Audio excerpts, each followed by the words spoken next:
Bayangkan sebuah kasus pembunuhan, di mana polisi, mereka tuh tahu pasti siapa pelakunya sejak halaman pertama. Sang pelaku ini sama sekali nggak bersembunyi loh. Iya, motifnya transparan banget kan? Benar. Motifnya begitu transparan, bahkan dia secara terang-terangan mengakui ke polisi kalau dia punya alasan kuat untuk membenci korban. Semuanya seolah udah selesai sebelum penyelidikan benar-benar dimulai. Tapi selalu ada tapinya kan? Nah, itu dia. Ada satu masalah besar. Hukum fisika mengatakan kalau sangat mustahil orang ini bisa melakukan pembunuhan tersebut. Dan kemustahilan fisik yang berbenturan dengan kepastian psikologis inilah yang bikin para detektif kepolisian bisa berakhir frustrasi. Atau bahkan, ya gila sih, tapi di sisi lain ini tuh taman bermain yang absolut banget buat sebuah pikiran analitis. Setuju banget. Makanya, selamat datang di sesi eksplorasi mendalam kita hari ini. Kita akan membedah anatomi dari novel misteri Salvation of a Saint atau Dosa Malaikat, Mahakarya dari Keigo Higashino. Kita bakal menelusuri bagaimana sebuah alibi bisa dirakit sebegitu sempurna, menyelami psikologi sebuah pernikahan yang beracun, dan tentu aja melihat bagaimana logika dingin membongkar kejahatan jarak jauh. Sesuatu yang sangat khas dari seorang Higashino sih. Maksudku, dia tuh nggak tertarik buat bikin kita menebak siapa pembunuhnya, dia malah menantang kita. Menantang kamu yang lagi dengerin ini juga, untuk mencari tahu bagaimana pembunuhan itu bisa dieksekusi ngelawan hukum ruang dan waktu. Oke, mari kita mulai dari tempat di mana semua racun ini bermula, yaitu rumah tangganya. Kita punya karakter Yoshitaka Mashiba. Dia ini seorang CEO sukses di Tokyo. Sangat karismatik, tapi punya aura dingin yang mengintimidasi gitu loh. Karakter yang bikin merinding dari awal sih. Iya kan? Terus ada istrinya Ayane Mita. Nah, Ayane ini adalah seorang seniman selimut perca atau patchwork quilter. Dia elegan, terkenal, dan dari luar tuh terlihat seperti inkarnasi dari istri yang sempurna banget. Tapi kesempurnaan itu kan segera terbukti cuma sebuah proyeksi aja. Tepat sekali. Kalau kita melihat ke balik pintu rumah mereka, pernikahan ini sama sekali nggak dibangun di atas keintiman. Apalagi komitmen emosional. Nggak ada sama sekali. Sama sekali nggak ada. Waktu aku ngebaca detailnya, aku ngerasa ini tuh bukan sebuah pernikahan sih. Ini lebih kayak sebuah masa percobaan biologis yang diatur secara korporat. Masa percobaan biologis? Itu istilah yang pas banget. Iya, karena Yoshitaka pada dasarnya tuh kayak naruh stopwatch tak kasat mata di rahim istrinya. Pria ini bikin perjanjian pranikah yang sangat brutal loh. Jika dalam waktu 1 tahun Ayane nggak berhasil hamil, Yoshitaka bakal menceraikannya tanpa kompromi. Gila ya? Banget. Baginya, nilai seorang perempuan direduksi murni cuma sebagai alat reproduksi. Dan disinilah jurnal psikologi kriminal yang ditulis oleh Fiona Brookman yang ada di tumpukan sumber kita hari ini memberikan lensa yang sangat tajam. Profil Ayane ini bisa dibedah pakai apa yang disebut sebagai battered woman syndrome. Atau sindrom wanita babak belur kan? Benar, sindrom wanita babak belur yang dikombinasikan dengan tekanan psikososial yang ekstrem. Tunggu sebentar. Mari kita luruskan ini. Sindrom wanita babak belur. Tapi, dari semua ulasan dan ringkasan plot yang kita baca, nggak ada satu kalimat pun yang nyebutin Yoshitaka pernah ngangkat tangan atau memukul Ayane. Gitu. Nggak ada kekerasan fisik sama sekali loh.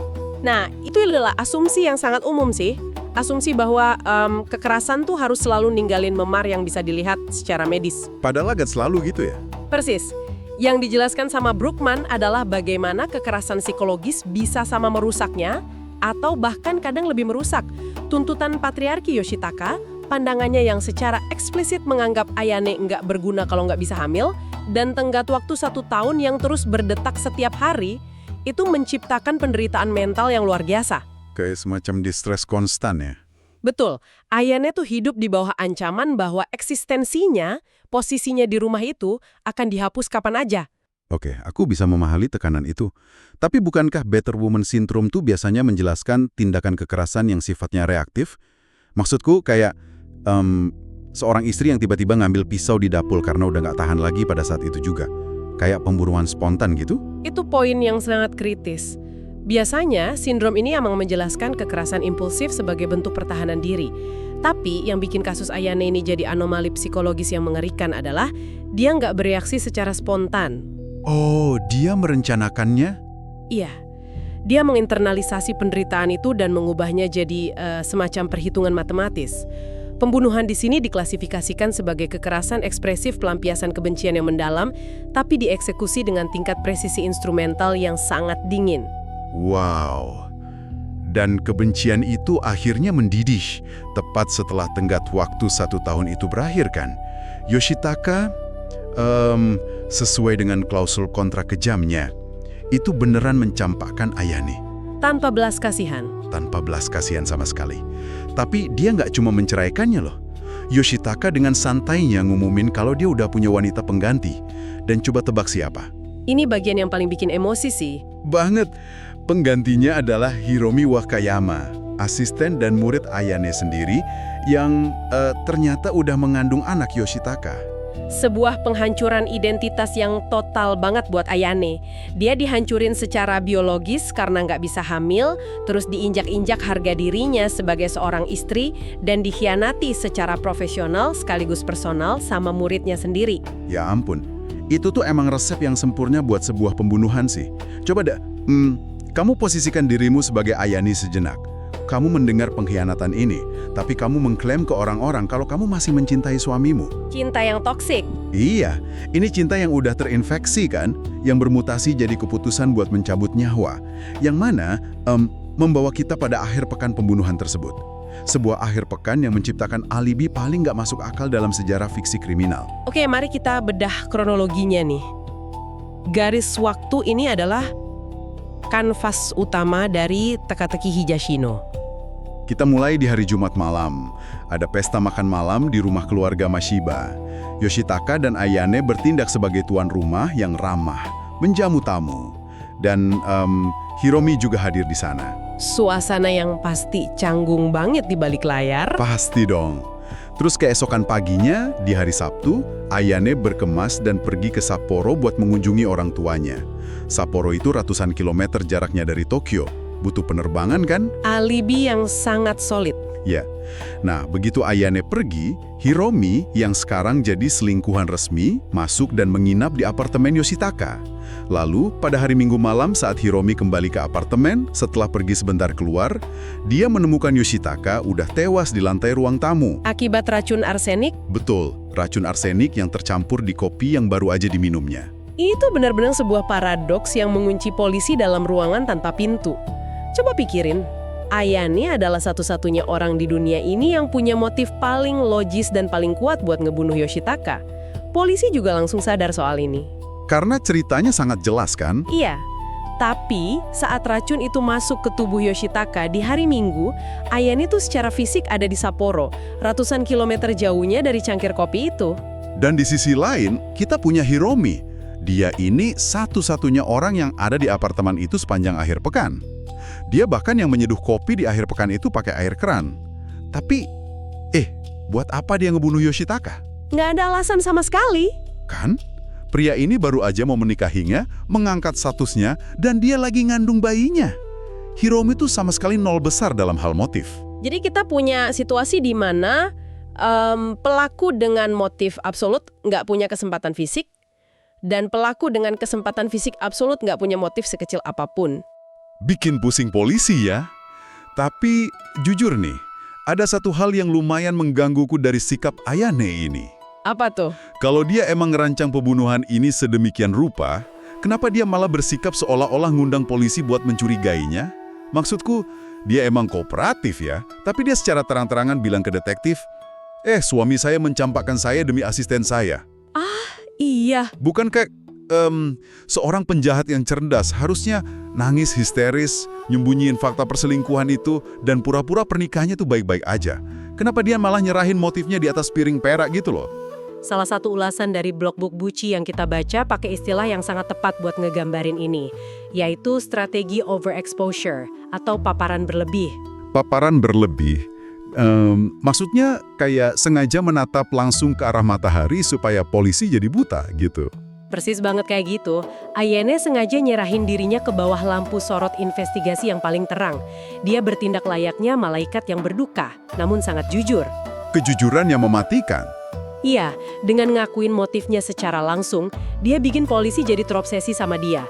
Insting alami seorang detektif kan pasti ngejar orang yang paling punya alasan buat ngebunuh. Udah pasti itu.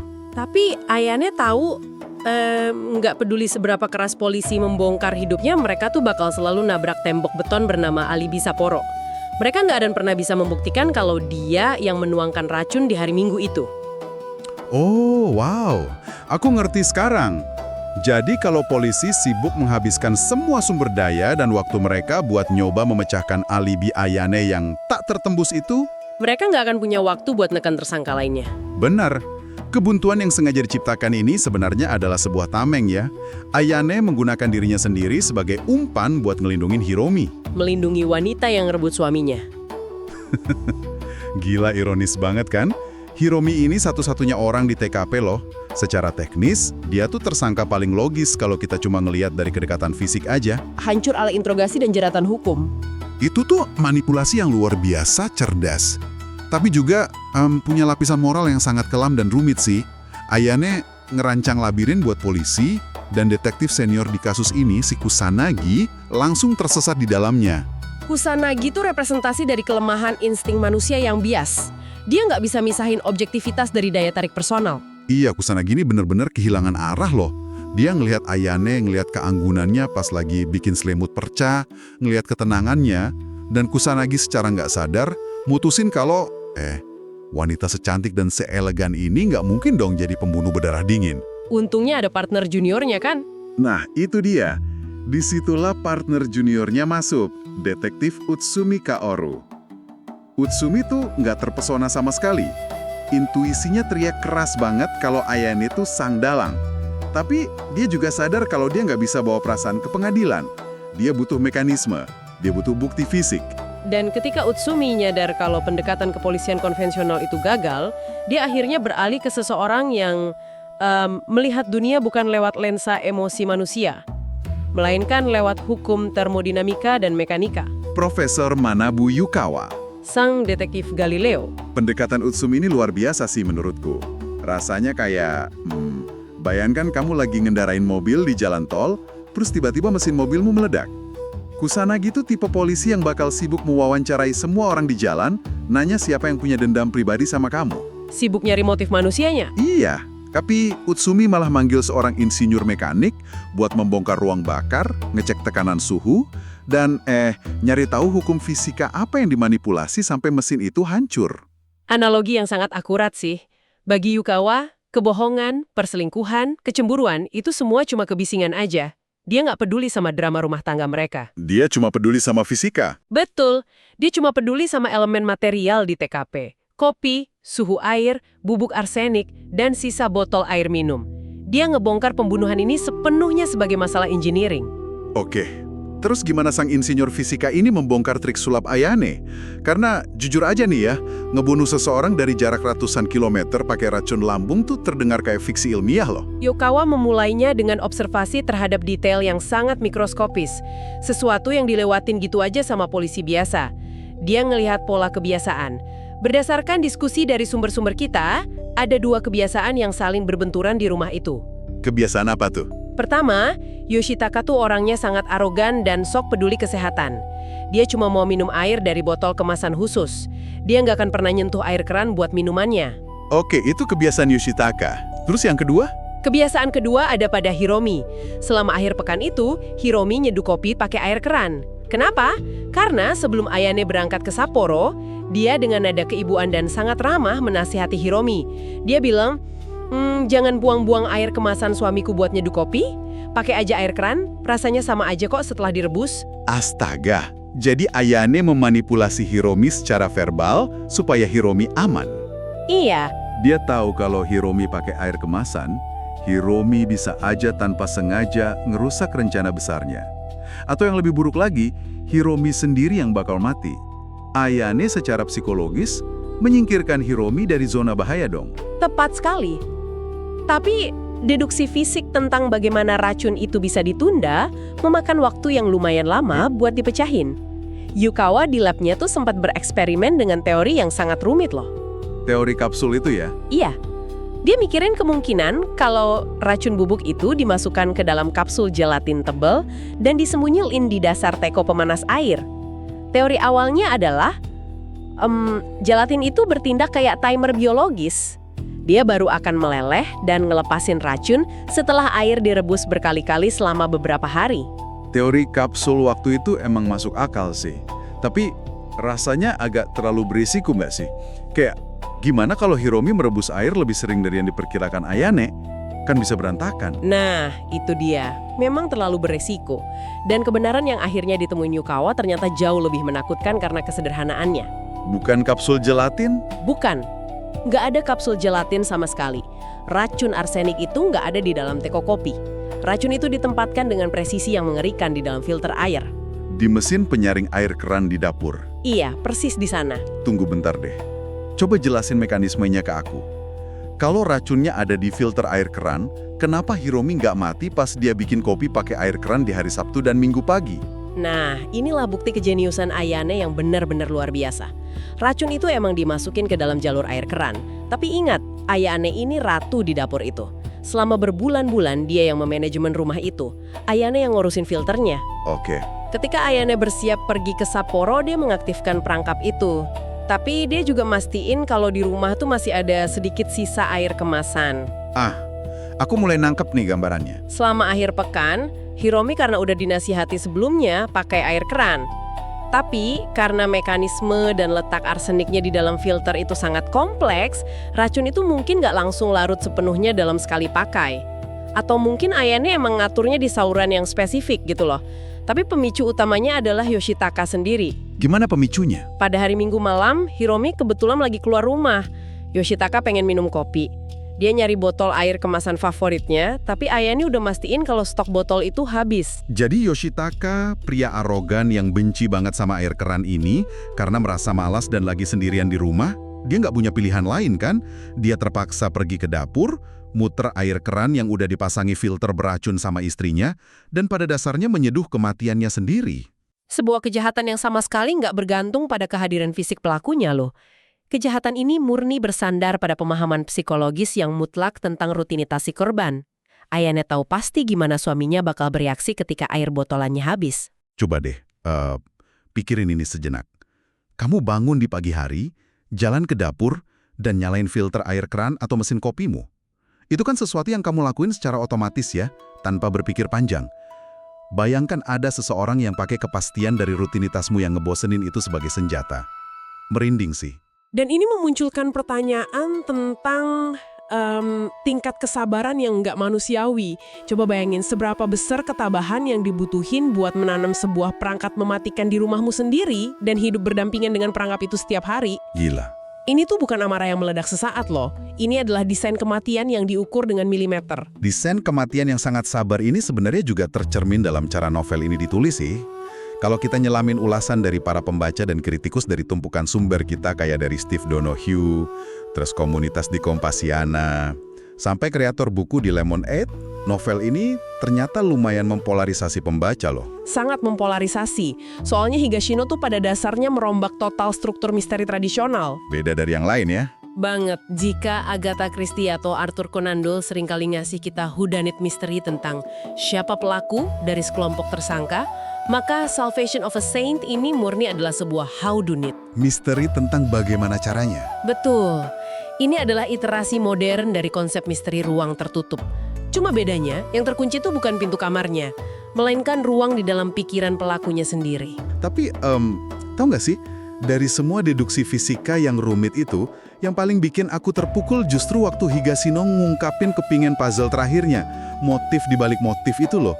Apa yang disebut sebagai the real why. Ya lapisan paling bawah dari neraka yang dibangun sama Ayane. Polisi dan kita sebagai pembaca sepanjang waktu kan percaya banget kalau motifnya adalah perceraian yang kejam itu dan kecemburuan pada Hiromi. Tapi ternyata itu baru permukaannya aja. Motif aslinya jauh lebih gelap. Ini bagian yang paling mengerikan buatku. Racun arsenik yang disembunyiin di filter air itu, Ayane tuh nggak ngebeli racunnya di pasar gelap setelah dia diceraikan loh. Racun arsenik itu udah ada di tangannya selama bertahun-tahun. Ironisnya, itu adalah sisa racun yang persis sama dengan yang dipakai oleh sahabat karibnya, Junko, buat bunuh diri. Dan kenapa Junko mengakhiri hidupnya dengan racun itu bertahun-tahun yang lalu? Karena dia pernah punya hubungan sama Yoshitaka Mashiba. Dan Yoshitaka mencampakkan Junko dengan alasan yang persis sama karena Junko nggak bisa ngasih dia keturunan. Ya ampun, Yoshitaka itu bukanlah sekedar suami yang selingkuh ya. Dia ini beneran predator berantai yang secara sistematis menghancurkan nilai dan mental perempuan demi obsesi gilanya akan keturunan. Waktu aku nyadar ini, seluruh cara pandangku pada Ayane langsung berubah total. Dia nggak menikahi Yoshitaka murni karena cinta buta. Nggak sama sekali.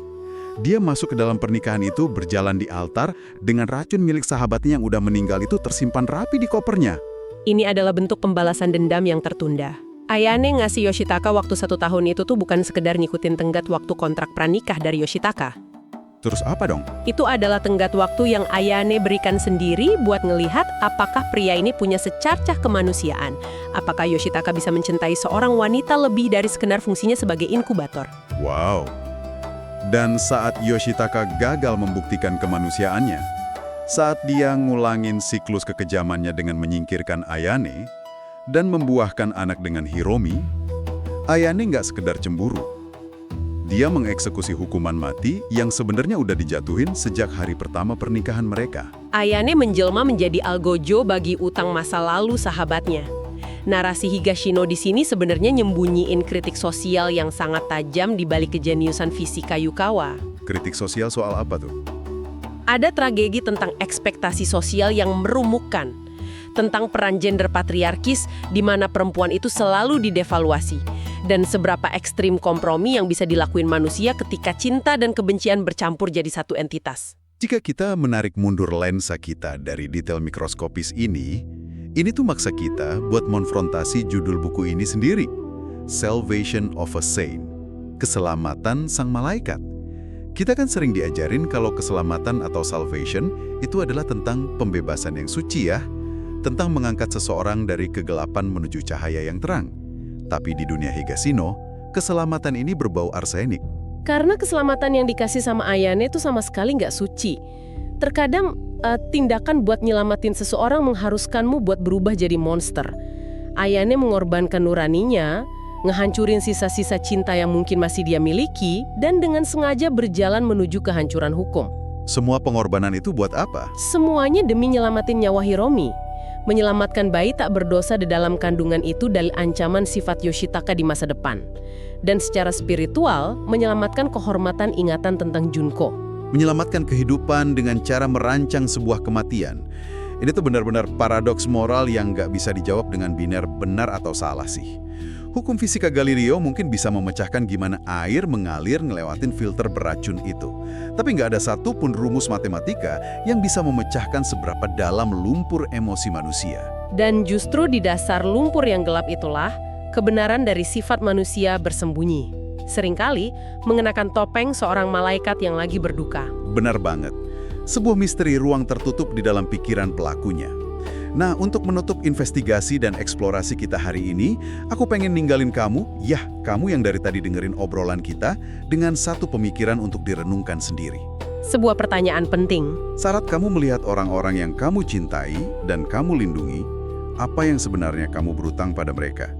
Dan apakah perlindungan itu selalu berarti sebuah kebaikan moral, bahkan jika itu menuntutmu buat ngelakuin sesuatu yang paling gak termaafkan di dunia? Sesuatu yang layak buat dipikirin malam ini. Pastinya. Terima kasih udah nemenin kami membedah teka-teki logika yang mencekik dan tragedi psikologis ini hingga ke akarnya. Sampai jumpa di penyelidikan materi kita yang selanjutnya, dan ingat, tetaplah menjaga rasionalitasmu di tengah dunia yang tak terduga ini.